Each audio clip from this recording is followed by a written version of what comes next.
Welcome to will study point online classes.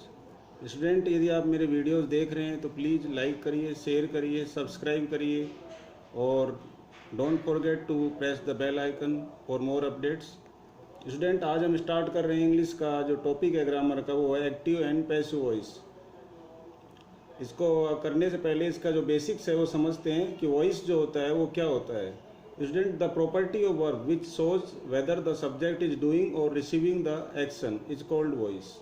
Property से मेरा मतलब है स्टूडेंट, यहाँ पर जो नेचर होती है वर्ब की, वर्ब जो अपनी नेचर शो करती है एक्शन को रिसीव करने की या एक्शन को करने की, तो वर्ब की इस नेचर को हम वॉइस कहते हैं। तो वॉइस क्या है? एक्शन को रिसीव करने की या करने या एक्शन को करने की या रिसीव करने की जो नेचर है उसको वॉइस कहते हैं। वर्ब के द्वारा जो ये दो एक्शन किए जाते हैं उसको वॉइस कहते हैं। अब ये दो टाइप के होते हैं वॉइस, एक्टिव वॉइस और पैसिव वॉइस, जो कि हमारा टॉपिक भी है। तो एक्टिव वॉइस क्या है? अ सेंटेंस जो इन विच सब्जेक्ट और doer of the action is active is called an active voice. यदि कोई सेंटेंस के अंदर जो है एक्शन को करने वाला जो सब्जेक्ट है, जिसे हम डूअर भी कहते हैं, यदि वो एक्टिव रहता है, वो ज़्यादा इंपॉर्टेंट रहता है, तो हम उस सेंटेंस को एक्टिव वॉइस कहते हैं। तो एक्टिव वॉइस क्या है? एक सेंटेंस ही है, कोई कंफ्यूजिंग अपने अंदर क्रिएट ना करें। तो देखिए एग्जांपल, राजू ईट से मैंगो। यहाँ पर हमने राजू को इम्पोर्टेंस दिया है, हमें मैंगो से इम्पोर्टेंट रही है। हम ये कह रहे हैं कि राजू जो है वो ईट करता है मैंगो को। तो एक और है, देखिए, राम किल्स द स्नेक।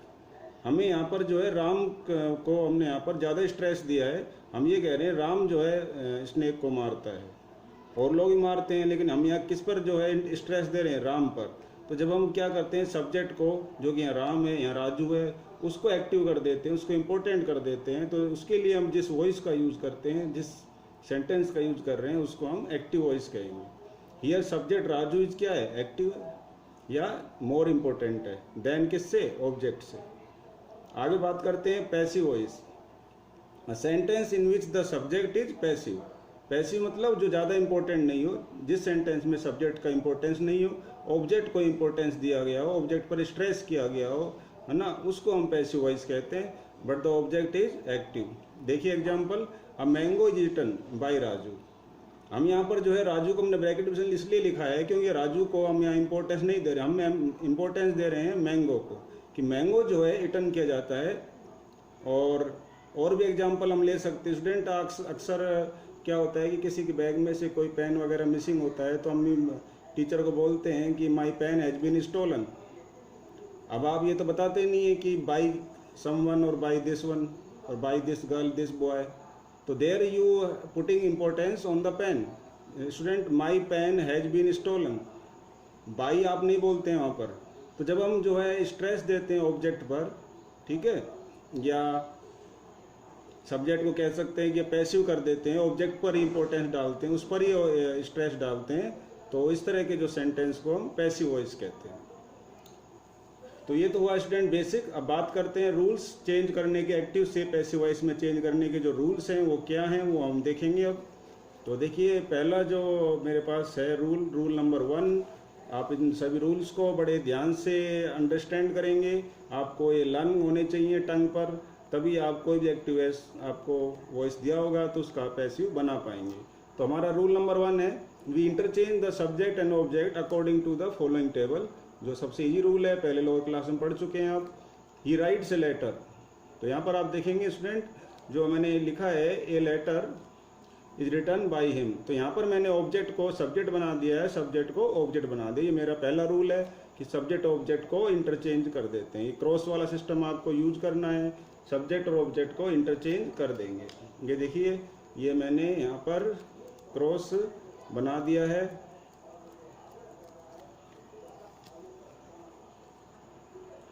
तो इसमें ये लेटर तो यहाँ आ गया है, देख क्रॉस, देखिए ये क्रॉस करके यहाँ पर हिम आ गया। तो आपको ये क्रॉस रूल यूज करना है इस तरह से, ऑब्जेक्ट को सब्जेक्ट बनाना है और सब्जेक्ट को ऑब्जेक्ट बनाना है।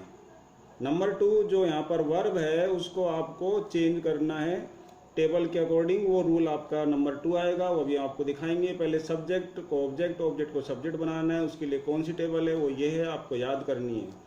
यदि सब्जेक्ट आई हो तो आप उसको मी बनाएंगे, वी हो तो अस बनाएंगे, ये दोनों फर्स्ट पर्सन कहलाते हैं। यू सेकंड पर्सन है, यू का यू कर देंगे, ही का हिम, सी का हर, इट का इट, दे का देम कर देंगे। रूल नंबर 2 देखिए यहाँ पर अगर वर्ब आपको दे रखी हो तो उस केस में आप क्या करेंगे। ये देखिए रूल नंबर 2, इसमें आप देख रहे हैं कि यदि मेरे पास वर्ब आ जाती है तो मुझे क्या करना होता है। ये देखिए we always use verb third, यानी कि पास्ट पार्टिसिपल। वर्ब थर्ड का दूसरा नाम है past participle. In passive voice में हम जो है हमेशा वर्ब थर्ड यूज करेंगे।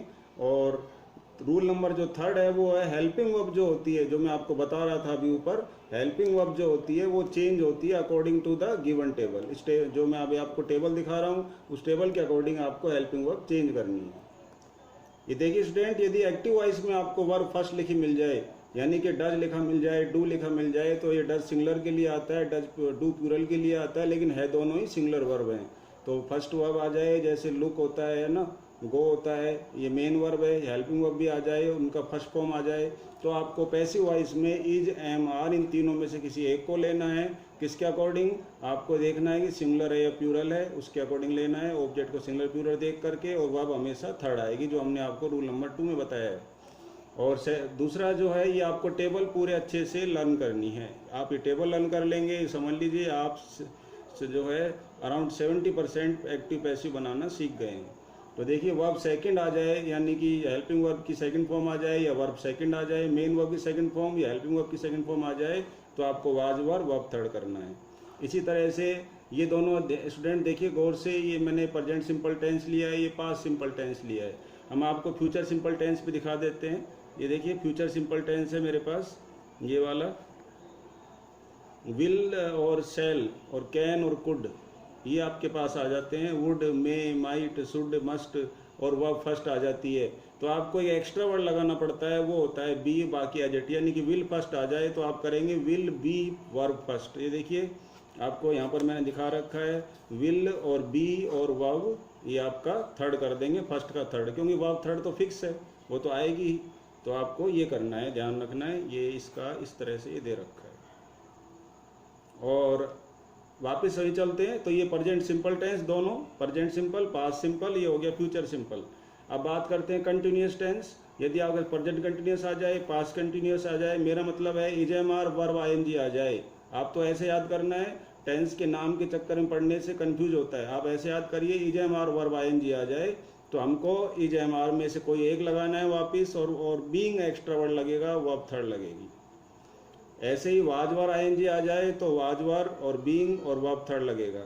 एक्स्ट्रा वर्ड बीइंग लगाना है कंटिन्यूस टाइम में आईएनजी वाली वर्ब में।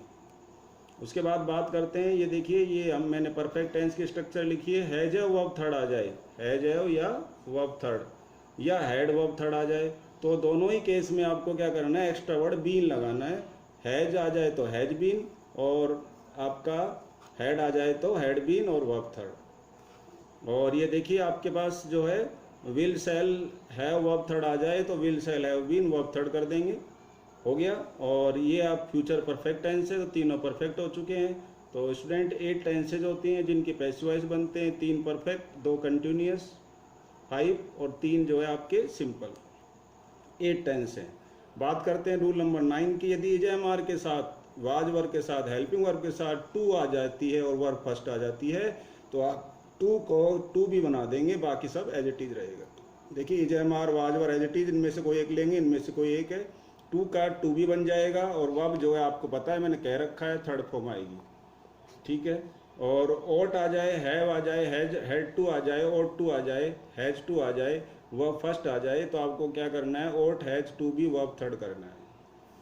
और यदि स्टूडेंट आपके पास ये आ जाती है is, am, are, was verb जो ऊपर भी आ चुका है, लेकिन साथ में गोइंग और आ जाता है टू के साथ, तो आप भी आपको वही स्ट्रक्चर यूज करनी है, गोइंग टू का गोइंग टू बी कर देंगे, यानी बी लगना है एक्स्ट्रा वर्ड। जब भी टू आ जाए, देखिए टू बी, टू है तो टू बी, टू है तो टू बी करना है, और वर्ब थर्ड आएगी आपकी। वर्ब कौन सी लगानी है, थर्ड लगानी है। तो ये तो थे स्टूडेंट रूल्स। अभी इन्हीं रूल्स पे बेस आप क्या सोच रहे होंगे सर को एग्जाम्पल देते तो अच्छा रहता, तो एग्जाम्पल मैंने दिए हैं। रूल नंबर 1 जो है इसका एग्जाम्पल देखिए, ये एग्जाम्पल है रूल नंबर 1 का। फर्स्ट फॉर्म लिखी मिलेगी आपको, इज, एम, आर थर्ड करना है। देखिए ये मेरे पास फर्स्ट फॉर्म है, we sell watches here. Sell क्या है, फर्स्ट फॉर्म है, है ना। तो आपको क्या करना है, इज एम आर थर्ड करना है। तो पहले मेन चीज करते हैं, ये आपका क्या है, सब्जेक्ट है, ये ऑब्जेक्ट है। ऑब्जेक्ट को यहाँ पर ले आए अपन ने, इंटरचेंज करना है, सब्जेक्ट को यहाँ पर ले गए, बाई लगा करके अस कर दिया अपन ने, ये देखिए इंटरचेंज हो गए, ये ऑब्जेक्ट यहाँ आ गया, सब्जेक्ट यहाँ चला गया, बाई लगा के हमने सब्जेक्ट लिख दिया। अब जो हमने टेबल बताई उसके अकॉर्डिंग आपको क्या करना है, ये फर्स्ट फॉर्म है सेल, तो इसको क्या करेंगे, इज एम आर थर्ड करेंगे। तो वॉचेज है तो इज आएगा कि आर आएगा, आर आएगा, और आपको सेल का थर्ड क्या करेंगे, सोल्ड कर देंगे, बस सिंपल खत्म। और ये एडवर्ब है, एज इट इज वहीं की वहीं रहेगी।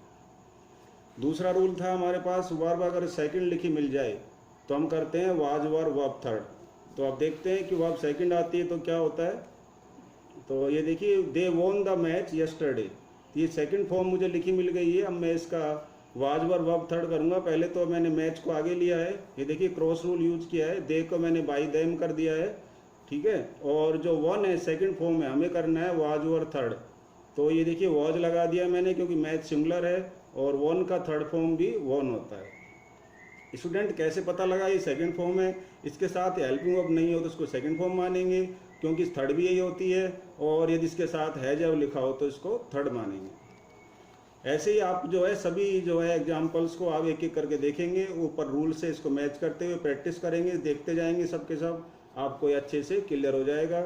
जैसे मैंने देखो ये भी ले रखा है, डिड जो है क्या है, सेकंड फॉर्म है, तो हमें से फिर दोबारा से वही वाज वर थर्ड आएगा, और नोट एज इट इज रहेगा। देखिए वाज नोट, और ये थर्ड लगा दी मैंने, ब्रिंग की ब्रोट कर दी है, और इंटरचेंज कर दिया, ये प्राइज इधर आ गया, बाई अस इधर हो गया। ठीक है स्टूडेंट, इस तरह से आपको मैंने सभी के एग्जाम्पल 11 ये आपके रूल है, 11 के जो 11 रूल हैं, ये पूरे आपके 11 रूल्स के मैंने 11 एग्जाम्पल लिखे हैं, आप सभी को देख सकते हैं। ये देखिए जो फोर्थ है ये वाला, इसमें हमने वाजवर यदि आएंगे दे रखा हो तो वाजवर बीइंग एक्स्ट्रा वर्ड लगाते हैं और थर्ड फॉर्म कर देते हैं। ऐसे ही जो है जो थर्ड दे रखा हो तो है जो और बीन एक्स्ट्रा वर्ड लगाते हैं, वर्ब थर्ड करते हैं। मेरे पास जो है हेड थर्ड हो तो हेड बीन वर्ब थर्ड हो जाएगा। इसी तरह से ये देखिए विल हैव वर्ब थर्ड हो तो will have been third form आते, ध्यान रखें बीन लगाना है, किल्ड। और ये 8 देखिए आई शैल ब्रिंग, तो ये आपका जो मॉडल आ जाए वर्ब फर्स्ट आ जाए, ध्यान रखें मॉडल और वर्ब फर्स्ट आए तो आपको मॉडल के साथ बी लगाना है, वर्ब को थर्ड करना है। देखो मॉडल और बी और वर्ब थर्ड। आप सोच रहे होंगे सेल का मैंने विल क्यों किया है, तो आपको ये देखना है कि यहाँ ऑब्जेक्ट जो आप उठा के आगे लाए हैं वो ऑब्जेक्ट आपका जो है क्या है, सिंगुलर है, ठीक है, और तो उसके साथ विल आएगा। सेल आपको तब लगाना है जब यहाँ से आप ऑब्जेक्ट यहाँ उठा कर लाते हैं और वो फर्स्ट पर्सन हो, आई और वी हो तो सेल लगाएंगे, नहीं तो विल लगाएंगे। हमारे यहाँ पर जो आई था वो फर्स्ट पर्सन था इसलिए सेल आया। ठीक है स्टूडेंट, ध्यान रखें। आगे जो है 9th है आपके पास, ये देखो मैंने नया स्ट्रक्चर बताया आपको, was were is am are के साथ टू आ जाए तो टू भी कर देते हैं तो वाज टू भी हो जाएगा। और बाकी थर्ड फॉर्म ब्रॉट और ए गिफ्ट इधर आ गया, आई का बाई मी हो गया। इस तरह से होते जाएंगे। और she was to study mathematics, देखिए हैज टू आ गया तो सी हैज टू, तो हैज टू का हैज टू भी हो जाएगा, तो mathematics has to be studied. और ये एम कैपिटल रहेगा, शुरू का लेटर कैपिटल लिखना है आपको। और एक बात ध्यान रखें कि ये मैथमेटिक्स है, सिंगुलर वर्ड है, एस से कंफ्यूज ना हो, ये इसके नेम की स्पेलिंग है। इस तरह से ये 11th रूल है, गोइंग टू होगा तो गोइंग टू भी हो जाएगा। स्टूडेंट लाइक लास्ट रूल है 4th की हम बात करते हैं, बाकी रूल की हम जो है पार्ट 2 में बात करेंगे। तो लास्ट रूल है, if we have double object, मान लीजिए एक्टिव वॉइस में हमारे पास डबल ऑब्जेक्ट हो जाते हैं। एक इनडायरेक्ट ऑब्जेक्ट जो कि पर्सन को शो करता है, जिसे हम पर्सनल प्रोनाउन कहते हैं, उस इज मेड सब्जेक्ट, उसको हम सब्जेक्ट बनाते हैं, वो ज़्यादा बेटर रहता है। और डायरेक्ट ऑब्जेक्ट जो होता है या कोई फ्रेज आ जाए, एडवर्ब आ जाए, आर पुट बिफोर बाई, उनको बाई के आगे लिखते हैं। ये देखिए example, I gave him a picture. आप यहाँ देख रहे हैं मेरे पास डबल ऑब्जेक्ट आ गया है, एक तो पर्सनल प्रोनाउन है, इनडायरेक्ट ऑब्जेक्ट है, एक डायरेक्ट ऑब्जेक्ट है। तो स्टूडेंट मैं पहले इनडायरेक्ट ऑब्जेक्ट को आगे लेके आऊँगा, जो मैंने बताया कि मोर सुटेबल रहता है। तो हिम का जो है हम सब्जेक्ट बनाएंगे इस ऑब्जेक्ट का, तो ही बनेगा, और आई का बाई मी कर देंगे। और यहाँ पर जो गेव है सेकंड फॉर्म है, क्योंकि हेल्पिंग वर्ब नहीं लगी हुई है तो इसके लिए हम सेकंड फॉर्म दे रखी हो। तो एक्टिव में तो पैसिव में हम वाज वर थर्ड करते हैं, तो वाज गिवन थर्ड हो गया, ये देखिए। और जो ये अपने पास डायरेक्ट ऑब्जेक्ट है वो एज इट इज आ जाएगा, ए पिक्चर। इसी तरह से मैंने और भी लिखी है, he asked me to attend the party. तो ये मी क्या है, फिर पर्सन है, तो पर्सन वाले हिम है, मी है, आप और देख रहे हैं हिम है, तो ये पर्सन वाले आपको आगे लाने हैं। ठीक है, ये ध्यान रखें आप। वो ज़्यादा बेटर होता है जब पैसिव वॉइस बनाते हैं। तो स्टूडेंट बाकी रूल्स की हम सेकंड पार्ट में बात करेंगे। फर्स्ट पार्ट में आज इतना ही। आई होप आपको समझ में आ गया होगा। फिर भी इस रिलेटेड कोई क्वेरी हो, कोई बात हो तो आप कमेंट्स करिए और मैं उसको ट्राई करूँगा सोल्व करने की। Thank you.